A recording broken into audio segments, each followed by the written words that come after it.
over for the Palestinians, because we never really got a narrative from that side of the house to how Palestine was ever meant to dig itself out of this hole. Apparently a state wouldn't empower them, but we ask, what would? Because from our side of the house we see a situation where a dispute has remained intractable for years, and the Palestinians remain disempowered with no clear way of ever being able to pull themselves up by their bootstraps and get what they want.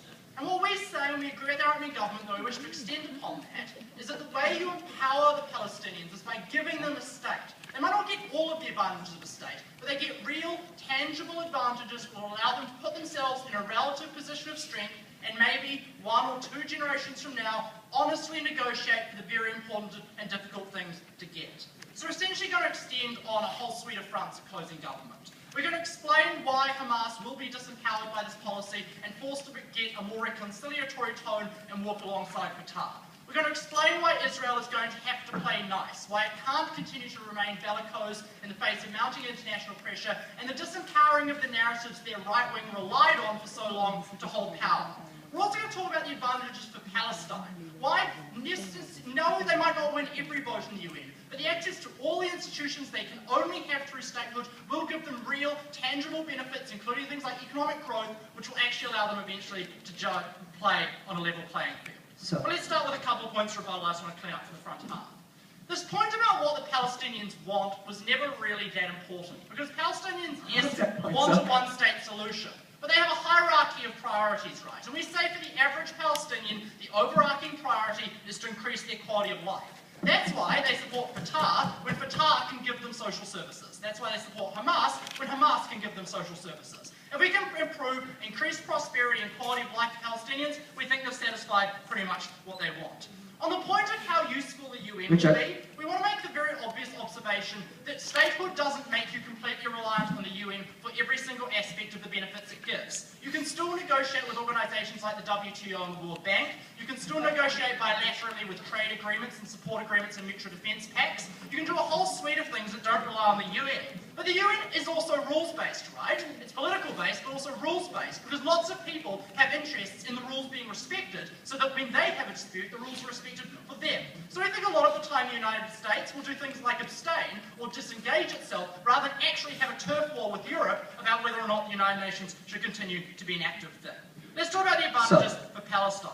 It is important to recognise that this will create prosperity for the Palestinian people, because it gives them access to things that build their economy. Greater access to trade by being able to negotiate bilaterally as a state and rely on the protections of the WTO and other international organisations, get aid that allows them to build institutions like courts that establish the rule of law and secure property rights. All of these things that can be slowly built up with access to the resources that ROG pointed out to, but actually very important. But here's the kicker. Building things like prosperity actually puts you in a position to more strongly negotiate for the very things that side of the house say they ultimately want. Because you can negotiate from a position of strength rather than a permanent position of weakness. Because you have independent wealth, it means you're no longer dependent on Israeli largesse to collect your taxes and deny you the bare necessities. And it also means there are other stakeholders who are interested in your continued prosperity.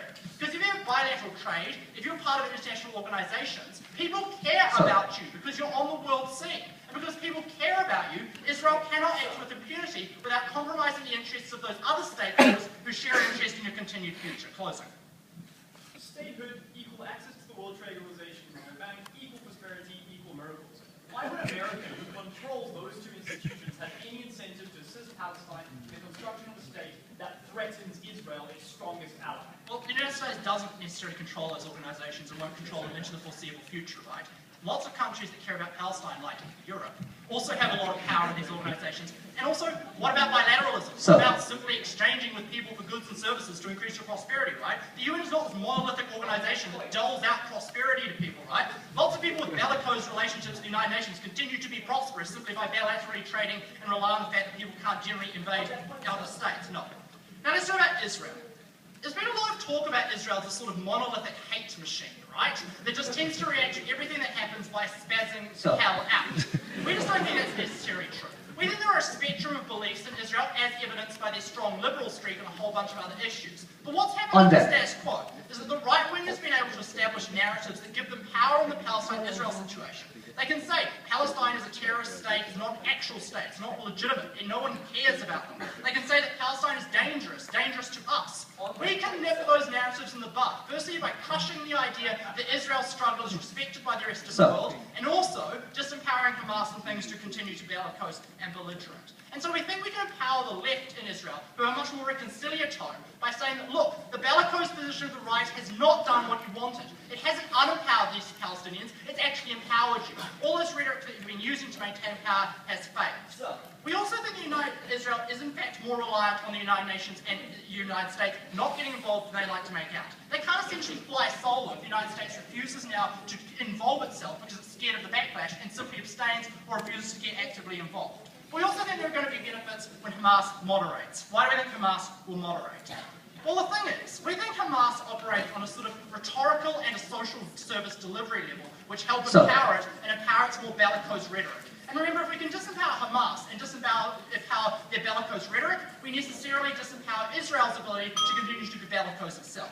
How do you disempower Hamas? Firstly, it loses its rhetoric that Fatah's diplomatic route has always failed. Because Hamas beats up on Fatah by saying, look, diplomacy fails, you're always rebuffed. Suddenly Fatah can say to people, look, we actually got this major international victory. Being bellicose and firing rockets has not achieved what we want. Actually negotiating on the international stage has done that. So they lose the rhetorical element. But they also lose their purpose, because one of the ways that Hamas secures influence is providing basic social services and security to its people.